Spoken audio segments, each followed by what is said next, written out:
You'll often see companies tout their safety records and talk about how safety is a top priority for the business. But for Brent Sanger, safety shouldn't just be the priority of a business, it should be its core value. As he explains it, priorities will change and safety can be seen as important until it becomes an impediment to something else, like increasing production schedules or reducing costs. But when safety is seen as a core value by a business, by the leadership team, by the workers themselves, it's never compromised by competing priorities. And at the end of the day, everyone benefits. Brent Sanger is the Compliance Safety Manager at Western Flyer Express Trucking Company in Oklahoma City. He's taken a pretty interesting route to get to where he is today, but through it all, he remained focused on doing something where he was helping others. In fact, he's made a career of it. I'm actually the newest member of the safety team here at Western Flyer Express. My official title is Compliance Safety Manager. I kind of like to call myself more like a utility infielder. I do a lot of different things in my role. Primary function that I have is doing evaluations and vetting of applicants to make sure they meet our safety standards. And then once those drivers actually get here, myself and another member of the safety team, we actually perform driving evaluations on these drivers. Well, you've had a really interesting career path, though. You started with the Army. How old were you when you first enlisted? 18. 18? Yes. And you were a motor transport operator? Well, that was the last job that I had in the military. The way I like to put it, when you're in the military, unless you are infantry, you're going to drive something somewhere. Almost everybody else drives a vehicle at some point. I actually had several jobs in the military. I started out fixing radios because I originally wanted a career as an electronics engineer, but that didn't work out. Then when I came back from Operation Desert Shield, Desert Storm, I was like, no, I'm not going to do this. I want to do something that me feels more meaningful. And that's kind of where my career got started in safety because I became an Army medic. And once I got out of the military, I joined the fire service. So you've covered a lot there. I want to kind of break it up a little bit. All right. So back to your Army days. What was that experience like? It was very different. The military in general had not had any protracted conflict like that. It's a very long supply chain, so logistics was incredibly important. The unit that I was in, one part of the unit was responsible for maintaining all of the repair supplies for our entire division. So we had trucks going in and out all the time. We stayed busy, didn't see direct combat, really didn't even see any indirect combat, but there's still that lingering doubt, that lingering fear because we were so logistically important. And anybody that's been in the military knows that today you take out the logistics before you take out the frontline troops, because if they don't have their food, if they don't have their ammunition, they're not going to be able to fight. So we had a very, very important role. I did lose 2 friends while I was in the desert, and a lot of us did. I really appreciate your service. Thank you. Your experiences in the Army definitely seem to be a strong foundation for you. Mm-hmm. You said you were an Army medic towards the end, and then you in turn joined the fire service as a paramedic after leaving the military. Yes. Tell me about that. What was the attraction to that career path? It felt right. It felt that it's where I needed to be. I wanted to help people. I was still young enough to kind of crave that adrenaline rush. And even now, when I see a fire engine going by, the heart starts racing a little bit and still have that desire to go out and do the work. But I wanted to help. I wanted to make a difference. And I did. I made a difference in a lot of people's lives. For some of them, it was the effort put forth on a loved one, even though it was ultimately a futile effort, where they could see that somebody was trying. In some cases, it was directly the patient itself, where I was able to make them smile and laugh and kind of forget about what was going on a little bit, make them feel more relaxed about it. I like to say I treated more patients with laughter and oxygen than I did my drug box. And that's what I tried to do. So now you've got this amazing experience in really pressure-filled environments, whether it's the Army or it's the fire service, but where people are literally depending on you, in fact, with their lives. And then you made the switch to a commercial business, working for one of the largest refrigerated carriers in the country, and became their accident prevention specialist. How do you think your previous background prepared you for this new career? How I got back into driving a truck full time was I moved from Georgia to California, and California only accepts fire certifications that come from their own fire academies. So I would have had to go back to the fire academy all over again. And at the age of 40, that would have been kind of difficult. So I went back to doing something that I knew how to do. I had a family I needed to make sure was taken care of. So I got my Class A CDL, climbed back in a big truck, and I started driving for 4.5 years. An opportunity came up to move into the office as an accident prevention specialist, and I was able to equate both my driving experience and my experience as a firefighter paramedic into the safety position. And basically, I have not looked back since. Do you have more credibility because you were behind the wheel as well? You're not just somebody brought in to look at something after the fact? Yes, I do. I actually get thanked by drivers for having been out on the road, for having experienced what they experienced. I'm still a fully qualified driver. I could go climb in a truck right now and take off. And when I'm talking with drivers and they know that they're talking to somebody that's been out there, that understands what life is like on the road, it really makes things click a whole lot easier. Plus, that experience helps me on the office side because I can go talk to dispatch. I can go talk to anyone in operations and answer a safety related question from a driver's point of view. So it helps me communicate in both directions. Some people would say both up and down, but it's not really, because in my opinion, the drivers are at the top and the rest of us are here just to support them, to keep them on the road. Because without them, we wouldn't have jobs. Do you think there's a difference between compliance and safety? Some people would say yes. I don't really think so. Why is that? Well, in the transportation industry, compliance has a different meaning than it does in general industry. In general industry, compliance means dealing with OSHA. In the transportation industry, compliance means the driver is fully eligible to drive. Then how do you define safety? I define safety pretty much the same way I've defined it for quite a few years. Going home to your family at the end of your shift. Safety is ensuring everybody gets where they're going in the same condition they left to get there.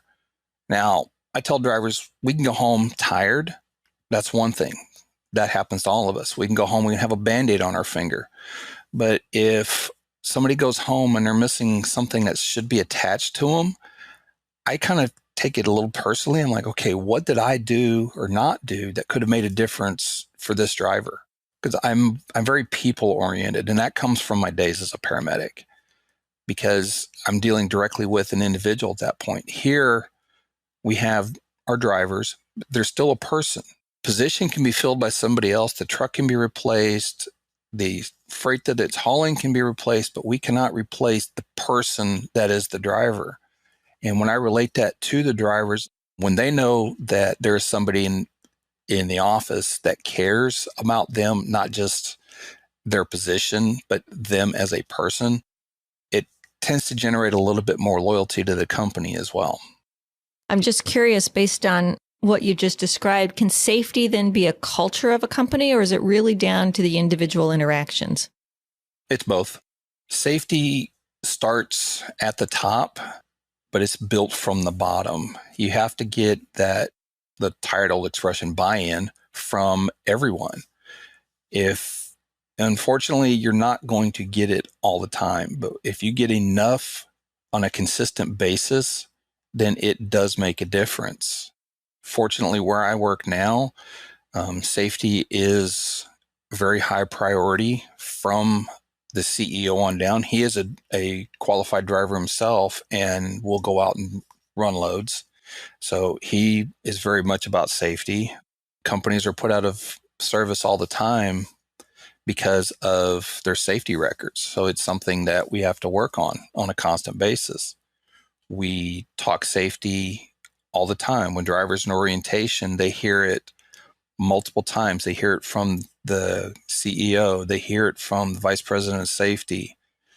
All of the other departments, when they come in, safety is one of the things that they talk about, or in some cases, the only thing they talk about.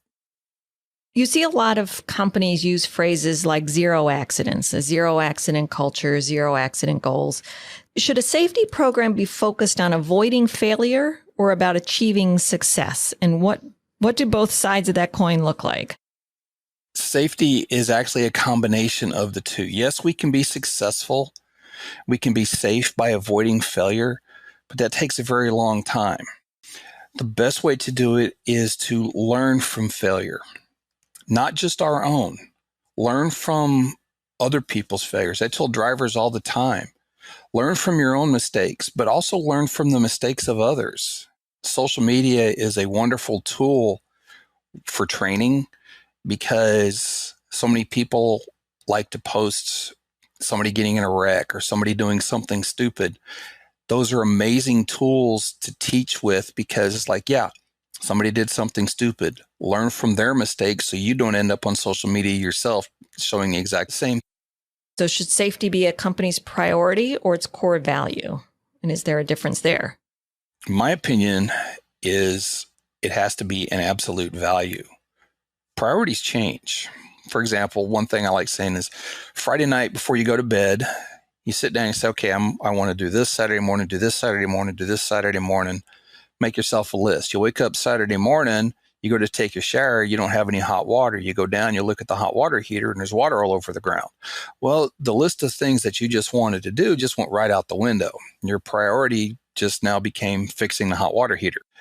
With safety, it's the same thing because priorities change. If you make it a priority, yeah, it's important until it becomes an impediment to something else. Increase production schedules, and the only way to meet those production schedules is to bypass some of the safety protocols that are in place. Might work once, might work a dozen times, but it's not a question of if something's going to happen, but when. But if you make it a value, it becomes something that's near and dear to your heart. I would ask my drivers when I would teach a class, what's something they value? They didn't have any chance to think about it. And the first thing that came out of their mouth was what they considered to be the most important thing. That was their most important value. And I coached it in terms of that. So, okay, you have this that's so important to you. Well, if you keep safety at that same level, guess what? You'll be able to enjoy the other things that you value that much longer because you're going to be around that much more to do it. Have you experienced firsthand a company where safety was the priority instead of its core value? Mm-hmm. What was that like? It was rough. I knew there were things that could be changed, simple things, but they didn't want to make those changes because they felt that their current business model, the accident rates and things like that were an acceptable loss. I don't see how 20 plus million a year in accident costs is an acceptable loss to me. But it does bring up a question, though, because as some companies look at this as an expense, is there such a thing as a minor accident when it comes to the impact to the business? No. Nickels and dimes add up just as much as dollars do. It may take a little bit longer, but they still add up. You can call something minor as far as classifying it, minor, moderate, major, just so you can like differentiate. You can say an accident at, say, a $500 loss would be classified as a minor accident. Well, that's $500 that the company doesn't have to spend. An accident that costs $5,000, moderate, severe, still, that's money that the company doesn't have to spend. To me, it kind of goes back to the old expression, there's never enough time to do it right, but there's always enough time to do it again. Kind of applies. How are you translating the impact of your safety programs to not just the drivers, but the rest of the organization? Is safety impacting company performance? Well, unfortunately, we use lagging metrics because That's the only thing that we can truly track in the transportation industry. We can look at the decrease in our overall safety score over time, the decrease in the number of violations that we receive over time, the number and severity of accidents over time. As long as all of those numbers are trending down, that means everything that we're doing is working. The way I put it to the drivers, if you are a safe driver, you're going to be a successful driver, because a successful driver is keeping the tires turning. If the tires are turning, you're making money. Same thing applies at the company level. The more tires that are turning for longer periods of time between accidents and violations and things like that, the better the company is doing overall. For us, we can say, okay, we've gone X number of days without an accident. We've driven so many thousands or millions of miles without an accident. Those are good things to track that the drivers can see. But some of the stuff they don't see is what those numbers mean. Those numbers mean more money in their pockets, more money in the company's pockets, more customers giving us their freight to haul, which in turn puts more money in their pockets, more money in the company's pockets. So it all builds on each other. And when you're able to translate that to the drivers, saying, yeah, if you operate in a safe manner, these are the things that can happen. But if you operate in an unsafe manner, this is what's going to be coming out of your pocket. You said that safety starts at the top, but is built from the bottom. Mm-hmm. So what's the role of the individual driver then in defining and crafting the safety program? They have to want to do it. They have to understand what is expected of them. They have to understand why. That is the biggest point. Why? Why does it matter? Essentially, why does it matter to me? I'm sure you remember the old radio station, WIIFM. Yes. You have to put it in those terms. You have to explain to the driver what's in it for them. What is being safe going to get them? And then they will build it, because they are essentially the bottom of the pyramid. And of course, you have the CEO at the top. He's the one that creates the vision, and it trickles down to us. We have to give it to the drivers, and then they have to build it, and then it works its way back up. When do you know your safety programs are doing everything they need to?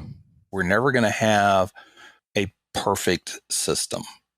It's never going to be everybody is so perfectly safe. I like to say that the goal that I have for my career is to work myself out of a job to where I can put on my resume, I was let go from this company because my drivers were so safe I didn't have any work. Brent Sanger has been doing jobs he loves for more than 30 years, but it's how he did those jobs that established his reputation and put him on the path to compliance and safety management. He knew early on that a career helping people was ultimately where he wanted to be. And over the course of 30 plus years, that's just what he did. Whether it was helping to keep critical supply chains operating during Desert Storm, or helping the injured and their loved ones during emergencies as a paramedic. Today, he's helping new drivers learn how to be safe and return home in one piece. In all those roles, Brent could see that safety needs to start at the top. It needs to be embraced by the leadership of whatever organization you're in. But while safety starts at the top, ultimately, it's built from the bottom. And it is Brent's firsthand knowledge about what it's like to be a driver, added to his years of experience helping others, that is helping him make a difference with the people he works with and demonstrating the real value of safety. This is Kathleen Fanato from TRUCE Software.